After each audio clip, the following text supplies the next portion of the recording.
जोहार, आप देख रहे हैं फास्ट ट्रैक न्यूज झारखंड, जो आपको रखे अपडेट।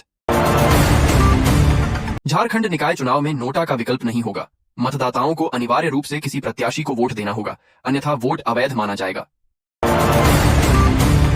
झारखंड में कांग्रेस आगामी निकाय चुनावों में अपने पारंपरिक सहयोगी जामुमो व अन्य सहयोगी दलों से तालमेल के बिना अकेले उतर रही है। यह चुनाव पार्टी की वास्तविक संगठनात्मक शक्ति और जनाधार की अग्नि परीक्षा होगा। जामुमो के महासचिव सुप्रियो भट्टाचार्य ने बाबूलाल मरांडी पर गिरिडीह में निकाय चुनाव प्रचार खत्म होने के बाद समर्थकों को पैसे बांटने और मीट भात की पार्टी देने का आरोप लगाया। भाजपा प्रदेश अध्यक्ष ने झारखंड सरकार पर निकाय चुनाव में हार के डर से भाजपा को निशाना बनाने का आरोप लगाया। भाजपा महामंत्री मनोज सिंह ने झामुमो नेता पर चुनाव आचार संहिता उल्लंघन का आरोप लगाते हुए एफआईआर की मांग की। निकाय चुनाव में प्रत्येक बूथ पर पीठासीन अधिकारी सहित 4 मतदान अधिकारी तैनात होंगे। राज्य निर्वाचन आयोग ने उनकी जिम्मेदारियां तय की हैं। गौतम अदानी ने देवघर में बाबा बैद्यनाथ धाम के दर्शन किए और सांसद निशिकांत दुबे से मुलाकात की। उन्होंने झारखंड और बिहार में अदानी ग्रुप की ऊर्जा परियोजनाओं, क्षेत्रीय विकास और भविष्य के निवेश अवसरों पर चर्चा की। अदानी ने गोड्डा पावर प्लांट की सफलता की सराहना की और पीरपैंती में निर्माणाधीन 4400 मेगावाट के थर्मल पावर प्लांट का जायजा लेने बिहार रवाना हुए। यह मुलाकात दोनों राज्यों में समूह की मजबूत उपस्थिति दर्शाती है। झारखंड विधानसभा में जामुमो विधायक हेमलाल मुर्मू ने बिहार में साइबर अपराधों में कम दोष सिद्धि दर पर सवाल उठाए। 2023-25 के दौरान 3804 मामलों में 3177 गिरफ्तारियों के बावजूद केवल 55 को दोषी ठहराया गया। धनबाद से भोपाल के लिए नई साप्ताहिक ट्रेन सेवा 24 फरवरी को भोपाल से शुरू होगी, जबकि धनबाद से उद्घाटन स्पेशल 25 फरवरी रात 11 बजे रवाना होगी। जामताड़ा के धर्मपुर गांव में रविवार सुबह एक नाश्ते की दुकान पर फुरकान नामक युवक की गोली मारकर हत्या कर दी गई। 2 बाइक पर आए 3 हथियारबंद अपराधियों ने वारदात को अंजाम दिया। धनबाद नगर निगम चुनाव के लिए 6000 से अधिक मतदान कर्मी मेगा स्पोर्ट्स कॉम्प्लेक्स से रवाना हुए। उपायुक्त आदित्य रंजन की मौजूदगी में चुनाव सामग्री वितरित की गई। केंद्रीय स्वास्थ्य मंत्रालय ने सीजीएचएस नियमों में बड़ा बदलाव किया है। अब विभागाध्यक्ष गंभीर बीमारियों के इलाज के लिए 10 लाख रुपए तक की राशि बिना एकीकृत वित्त विभाग की सलाह के तुरंत स्वीकृत कर सकेंगे, जो पहले 5 लाख थी।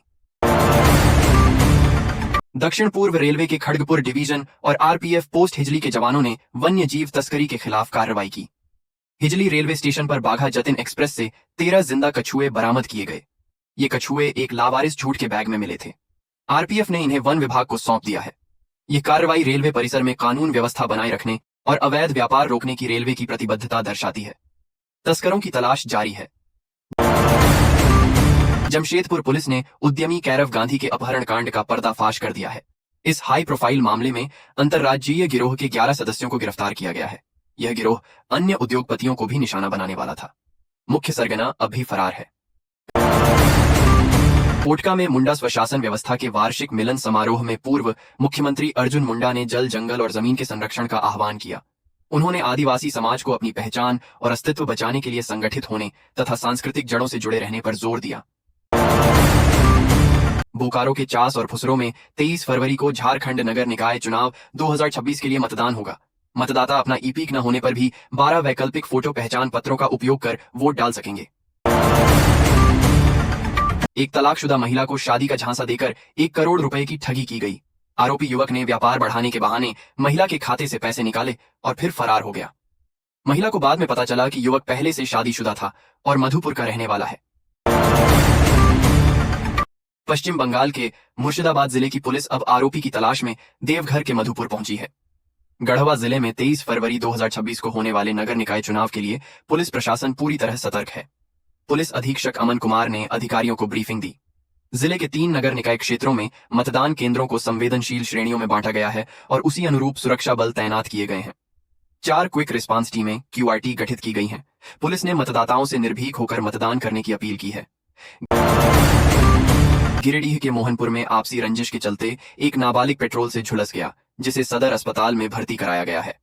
पीड़ित की मां ने मोहल्ले के 2 अन्य नाबालिगों पर पेट्रोल डालकर जलाने का आरोप लगाया है। हजारीबाग के बड़का गांव में 24 घंटे के भीतर 3 लोगों की मौत से मातम छा गया। 2 सड़क हादसों में राजू कुमार महतो और प्रीति देवी की जान चली गई, जबकि सामाजिक कार्यकर्ता कौलेश्वर साव का आकस्मिक निधन हो गया।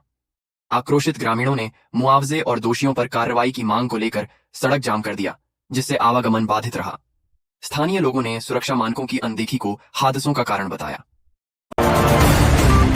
पलामू के पड़वा थाना क्षेत्र के तेलियाही गांव में चोरी के आरोप में 25 वर्षीय पवन कुमार की ग्रामीणों द्वारा कथित तौर पर पिटाई से मौत हो गई। पुलिस को सूचना मिलने पर घायल पवन को अस्पताल पहुंचाया गया, जहां उसने दम तोड़ दिया।